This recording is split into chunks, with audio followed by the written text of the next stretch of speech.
Good morning, Dr. Rao. Good morning to you, Monica. Good morning to you.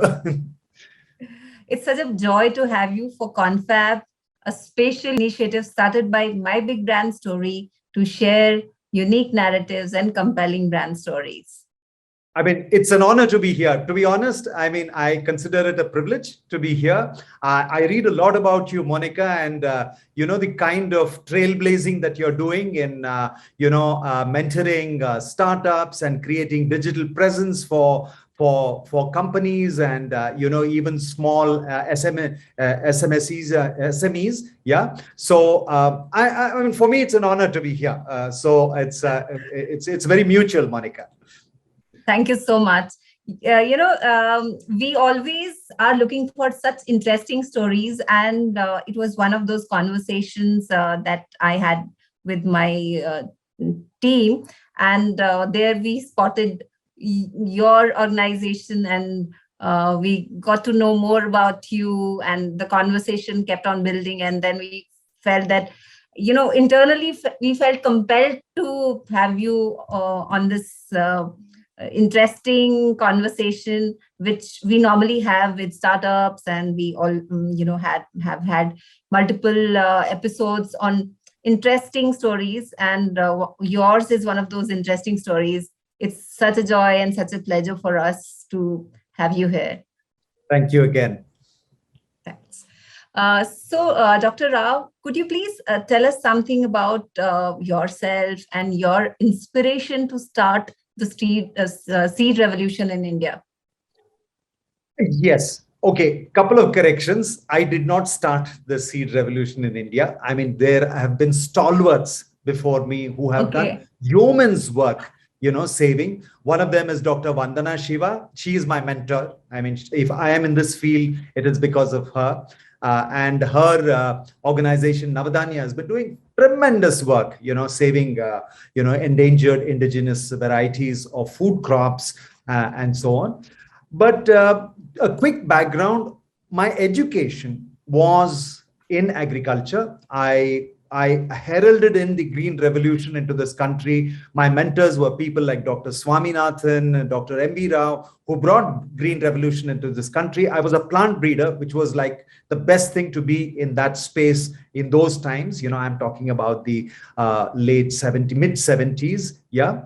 And so I did my doctorate in agriculture as a plant breeder and plant geneticist.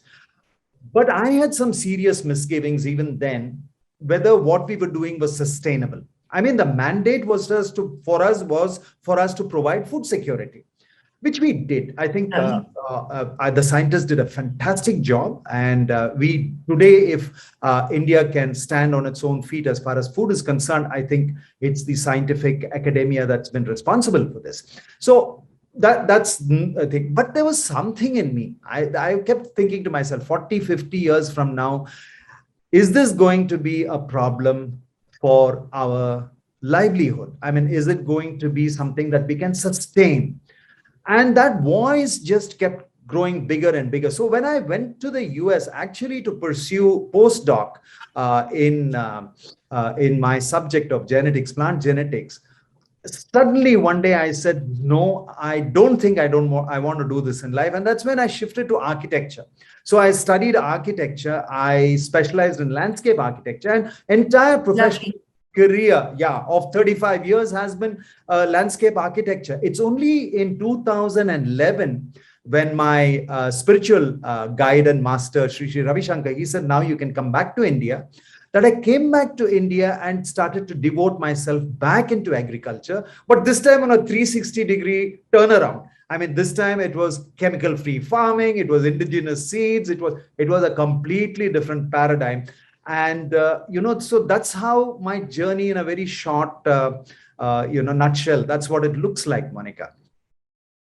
It's so interesting. You have had, multitudes of profiles to handle, and the way you have worked in different continents also, that speaks volumes about your profile and what you have done and what you have achieved in last 35 years, more than 35 years. Absolutely, Monica, because I think travel, and in your own life, I mean, you've been born and brought up in Kashmir, and then you've gone on to different parts of India. I mean, we all understand that it's that exposure which is true learning. I mean, there's something that it does. Exposure to different, areas, geographies, people.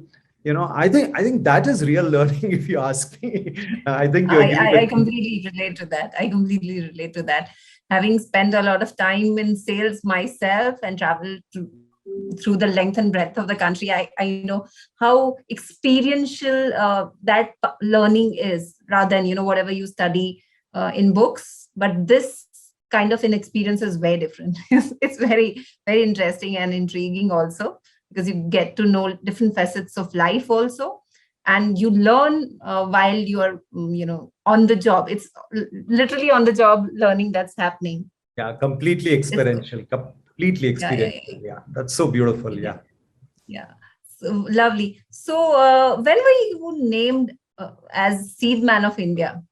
So, this actually, it's not any title. What happened was History Channel did. I mean, I had CNN, the Great Big Story, do one on me, and then the History Channel approached me, and we have this superstar there, Abhishek. He is the anchor, and Yeah. it's. I mean, out of the blue, I never thought he was going to actually do that, but he just sort of introduces that entire episode by saying, I'm not going to, this is not a Superman, it's not the Batman, but it's a Seed Man, so that's how that, that name Seed Man came. Otherwise, it just happened like that. But I have been into this mission of preserving indigenous vegetable seeds for a very long time now. This happened even when I was an architect, when I was professional, when I was pursuing architecture as my vocation. I used to get to travel a lot around the world, and everywhere I go, I used to go and look for seeds of endangered or extinct species of vegetables. I concentrate on vegetables because otherwise it's too vast. So I specifically work on vegetables. So I used to go. So this has been in me for a very long time. And if I really have to root it from where that desire in me comes from, during my undergraduate days, I mentored under a very eminent taxonomist in India by the name of Dr. Cecil Saldana. He was based in Bangalore, and he was a fabulous taxonomist who really worked for the biodiversity in India in those days. And he used to take me to those remote jungles in Western Ghats, and he used to show me trees, and he would say, Prabhakar, this is just one of the 7 trees left in India. So, we have to protect these species. So there was a lot of, that need for preserving diversity was sort of pushed into me very early. And I think that just stayed on. And when I got to know more about vegetables and what's happening with vegetables, I started working on it. But truly getting into the hands-on act of doing it in India started after I came back in 2011. That's interesting. When you are saying this, it reminds me of my childhood days when we used to have those local fruits and local vegetables and local bananas. I think all this has vanished now. If you look at corn, so we have sweet corn everywhere. We don't have those local varieties of corn anymore, or for that matter, those vegetables, which I just now said, local vegetables. I remember when I was born in Srinagar, there were a lot of indigenous crops which existed. I think they are no more anywhere there, because whenever we travel to any part of the country, we see there is this entire thing of having standardization. You see everything is getting standardized, and you don't have that local flavor left anymore. I think that's the biggest challenge that all of us, as a whole are facing, humanity is facing, I think then in that case, what you are doing is phenomenal. It's amazing. And I think if we take it as a learning, I'm sure it could be a sustainable moment.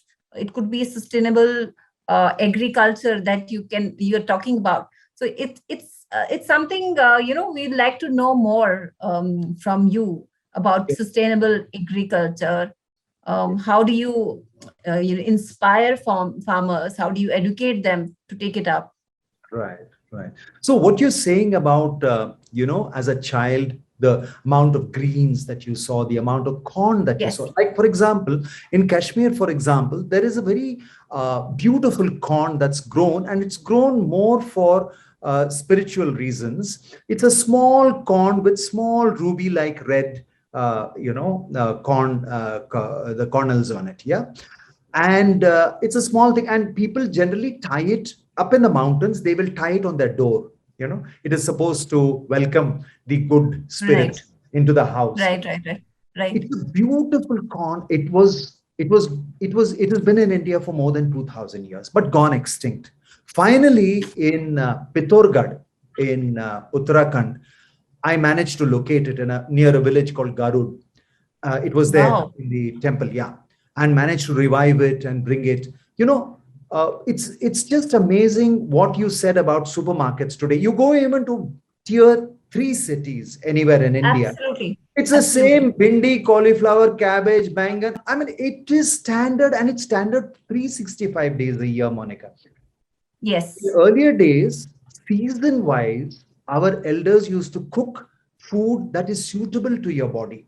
They knew in winter what to feed you with, because nature bestowed it. Nature grew it for you in winter. As the spring came in, your palate changed. In summer, they would give you cooling things, because that's what nature would actually produce.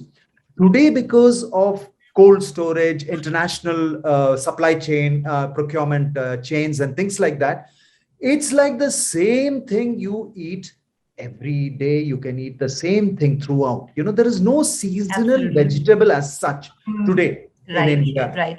Actually, it's not just in India, it's across the world. So as a result of this, a lot of things happen. One is, there is a lot of effect on our health, in the sense that our earlier traditions, they nurtured our health in a very subtle way. Nature would provide what our body needed to stay healthy in that season, and especially season transitions. Today we say, oh, abhi bahut sardi aa gaya hai because weather change ho raha hai. I mean, when we were kids, that was never the case, because our grandmothers used to prepare for that weather change. They would know what roots to cook and what leaves to make concoctions, and they thrust it down our throats, right? And you remember that growing up. That tradition is lost. So that's one part of it. Secondly, what has replaced it? We have replaced with what? Good looking vegetables. You go anywhere in India, cauliflower, they'll all be same shape, same size, same everything, but they are loaded with pesticide residues. You have residues of phorate, chlorpyrifos, and all these kinds of very toxic chemicals. And that's what you're eating, because your mind is conditioned to pick up the best looking vegetable, not the healthiest vegetable. So some people ask me, how do you know it is organic? I say, if it is organic, it won't be good looking. First thing, it won't be good looking. It'll be of different sizes, different shapes. Some may be a little, misshapen. And if you can find by chance 1 or 2 insects in that, put it in your bag. If it's good for the insect, it's going to be very good for you. But this is counterintuitive, because nobody who goes to the market thinks like that. They want to see everything that's polished. Even if somebody puts wax coating on that and gives it to you, they're happy. Yeah. Everybody wants it nice and firm and juicy and uniform and without any insect, without any discoloration.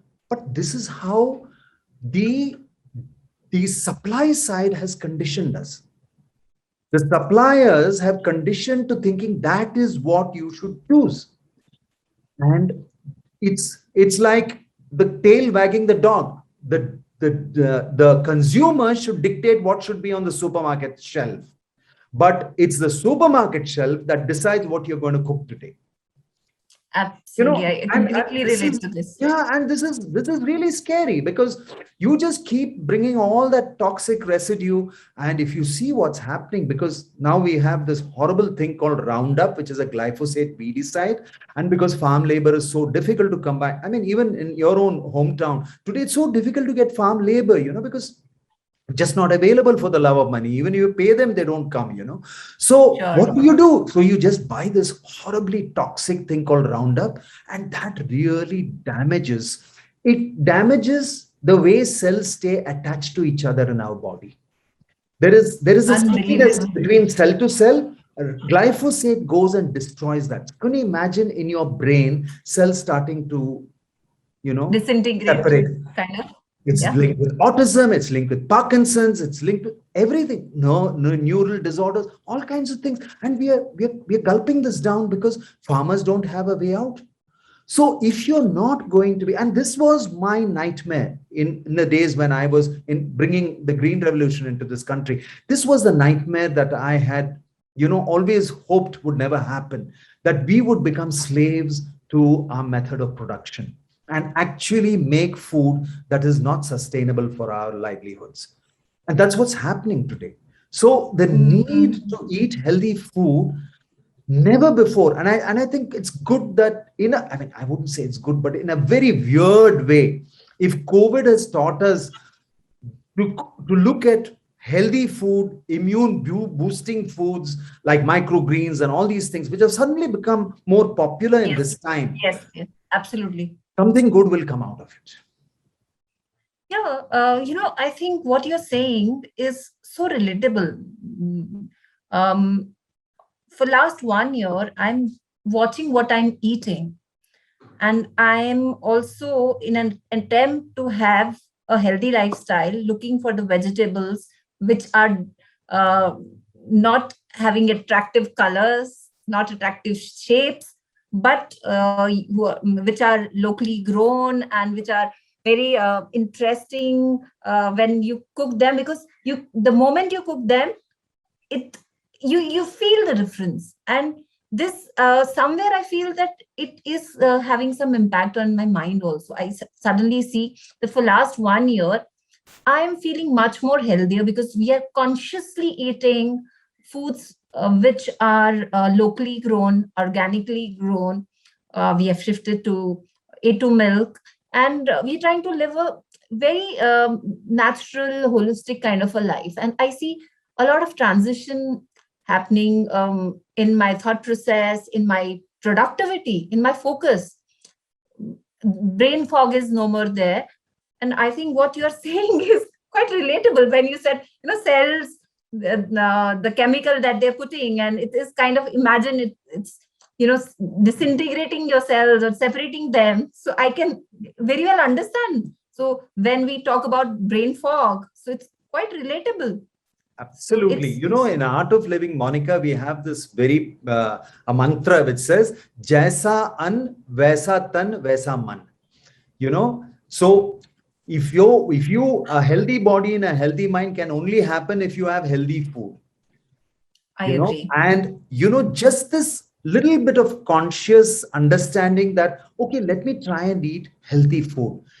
Let me just not go to the supermarket, but let me see if I can just go to the outskirts and pick up some vegetables from the smaller farmers there.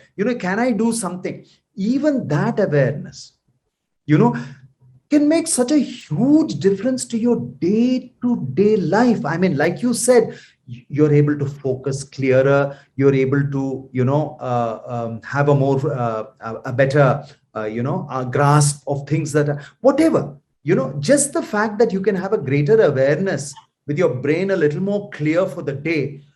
I mean, it's a huge step in the right direction, isn't it?